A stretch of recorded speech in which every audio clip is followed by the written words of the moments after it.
Can you spell supercalifragilisticexpialidocious? Only if you can say it. Can you say Go it? again. Supercalifragilisticexpialidocious. Oh, no, that was mean. Let's not do it. Okay, I'll start spelling it. Super, K. Well, super, then CALIFRAGIL. ALIF or a GA or G? ISTIC, fragilistic, EXP. J. IL. ISTI.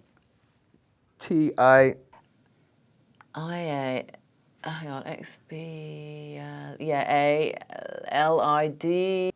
K. C. EXPE. ALID. ICIOUS. CIOUS. Shit. Yeah, I can spell that too. Want me to? SHIT. And an E on the end if you're in Scotland. That's a lot of old shite. That's what they say. I'm so glad we've ended that up. This is a family movie, everybody. Get out of here. Thank you, Emma. Nice to meet you.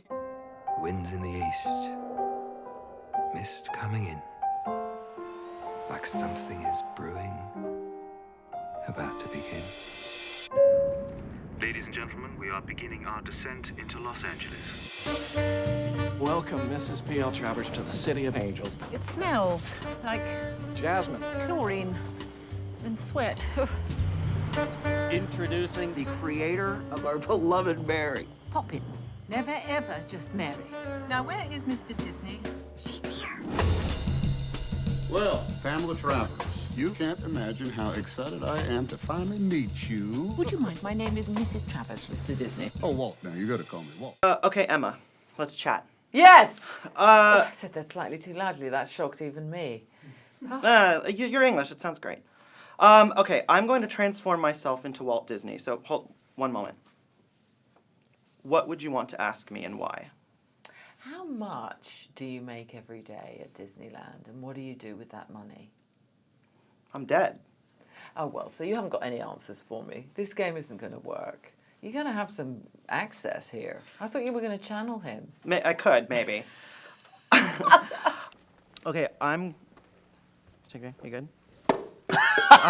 Perfect. You better give the most energetic answers we've ever seen after that cup of coffee. Go. All right, I am going to transform myself into Walt Disney. Stand by. What would you want to ask me and why? I'll ask you a question. Yeah. Walt, why the mustache? I thought you were going to answer. You know, it's just my thing. Okay. No, I think I would like to do an examination. It would be a lot of questions, wanting to know what drove him and the way we sort of find out about what was underneath P.L. Travers. Mine's related to that, which is like, I'm interested in people's time management and like their habits, and he's obviously such a prolific guy, and I would just want to know, like, what is your day like? I mean, how do you budget your time? How do you create this? How do you do it day to day? What is your life like? 20 years ago, I made a promise to my daughters that I would make your Mary Poppins fly off the pages of your books. I promised them, Pam. I know what he's going to do to her. She'll be cavorting and twinkling. He can't make the film unless you grant the rights. Damn. Now, let us begin. She has a lot of ideas. What kind of ideas? Constable's responsible. Now, how does that sound? No. Responsible is not a word. We made it up. Well, unmake it up. How true to the facts is the film? There's an awful lot of factual truth. Of course, it's a work of imagination, and it's a skein, a plaid of fact and fiction, as all great movies are, seems to me. A movie that's completely factual is a documentary. And I've read a lot about her and have researched it a lot, and I suppose one of the things it's important to remember about the movie, which is great fun and funny as well as being moving, is that in spite of her belligerence and this kind of crazy, the nastiness with which she behaved, which is also very funny. I don't think it was funny at the time, and that's another way in which the screenwriter has been so clever, because she's made it funny. You can see how frustrating it is, but it's also funny. Is that she had a huge effect upon the nature of the film. She pointed out things that were very important, and those guys were very clever. They were very great artists, and they listened. So even though they were suffering, they received an awful lot of the information and put it into the film. If you could reach into Mary Poppins' magic bag and pull out anything, what would you want to pull out of that bag? Oh, God. Well, apart from certain prescription drugs that you can't really get unless you're actually ill, I think I'd probably pull childhood characters that I love, you know, like Winnie the Pooh, only proper, you know, the real thing, and Baloo, the bear, who I've always wanted to meet and spend time with. So some things would come from Disney, actually, out of that big old bag. I would like to pull out a solar-powered iPhone charger that I don't have to plug into a wall. I can just always charge it anywhere. If Mary Poppins showed up at my place with that, God bless her. Bradley? Feature career. What about, say, Mr. No, Banks? I'd like to pull out I'd like to pull out another one of her bags from her own bag and keep it for myself. So you'd have your own magic bag. Then I would have my own magic bag, and I can keep taking stuff out of it for as long as I want. That's smart. When you were growing up as a young lad in Ireland, did you have a nanny like? No, there was no nannies in Ireland. There is now, but there wasn't at the time. No. The nanny was the dog, you know, or no, or just the fear of any kind of reprimanding you might get from your mother.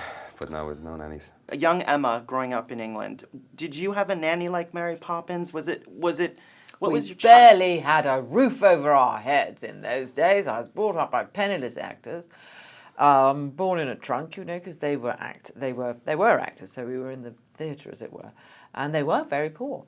So no nannies. We did, however, because my parents both had to work, have au pair girls, which, as my mother pointed out, needed more looking after than we did. So it was not a great time. In fact, we had a very unpleasant au pair girl who used to steal things from me like sweeties. I had my tonsils out at one point, and she stole all my Meltis Newberry fruits, which were sweets that I didn't actually like, but it was the principle of the thing. I want to play a little game with you, because I like playing games with you. Can you name as many Disney characters as possible in 10 seconds? Pinocchio, what's his creator? Ariel. Yeah, Geppetto, Ariel, Mowgli, Baloo, Shere Khan. You can tell Jungle Book was my favorite. Do you get hooked up at Disneyland? Like, do you get free tickets now?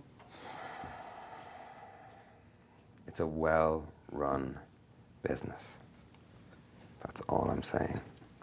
I believe they're opening the gift shop for any of us today if we want to make a purchase, and I believe we get 30% off, which means they're only in a 40% profit margin after that. No, but I'm sure I will. I'm going to ask them if they'll hook me up with some passes for the theme park, so I can take one or two of the lads. You don't have to wait in line. Like, you're famous enough, you don't have to wait in the line, right? No, you can pay a thing and have a person take you around the thing.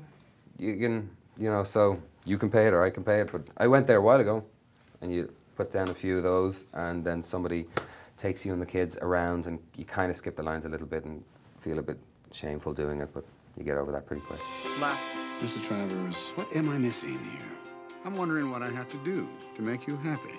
You know, you've never been to Disneyland, and that's the happiest place on earth. No, please. Well, when does anybody get to go to Disneyland with Walt Disney himself? There he is. Where did she come from? Mary Poppins and the Bankses. They're family to me. Mary Poppins was a real person? So it's not the children she comes to save. It's their father. It's your father. You don't know what she means to me. I won't disappoint you. I swear, every time a person walks into a movie house, they will rejoice. Don't you want to finish the story? Now, the boys have come up with an idea I think it's going to make you happy. You didn't bring me all the way here to tell me that. Oh, no, I had a wager. I couldn't get you on a ride. I just won $20. Yeah!